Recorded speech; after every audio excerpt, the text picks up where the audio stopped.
బ్రాహ్మణుడి గురించే మాట్లాడుతూ ఉంటారు. మీరు చూడండి, మిగిలిన వారి కన్నా కూడా తప్పు చేసినా బ్రాహ్మణుణ్ణి ఎత్తి చూపిస్తారు, మంచివాడైనా బ్రాహ్మణుణ్ణి శ్లాఘిస్తారు, బ్రాహ్మణుడికి ఉండవలసిన గుణాల్ని 1కి 10 మాటలు చెప్తారు. కారణం ఏమిటో తెలుసా అండి? ఒక్కటే, కళ్ళు సరిగ్గా చూశాయనుకోండి తొట్టుపడే అవకాశం ఉండదు. జ్ఞానేంద్రియములన్నీ ముఖమునందున్నట్టే బ్రాహ్మణుడు సమాజమును నడిపించవలసిన వాడై ఉంటాడు.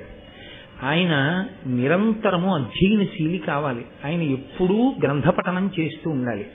ఆయన ఈశ్వరానుగ్రహమును అపేక్షించి వేదమును ప్రమాణముగా స్వీకరించి వేదం చెప్పినటువంటి విషయాల మీద తిరుగులేని నమ్మకంతో భగవదార్చన నిపుణుడై తాను ఈశ్వరుని యొక్క అనుగ్రహాన్ని పరిపూర్ణంగా పొందుతూ ఆ అనుగ్రహం చేత సమాజానికంతటికీ కూడా మేలు చెయ్యగలిగిన వాడై ఉండాలి.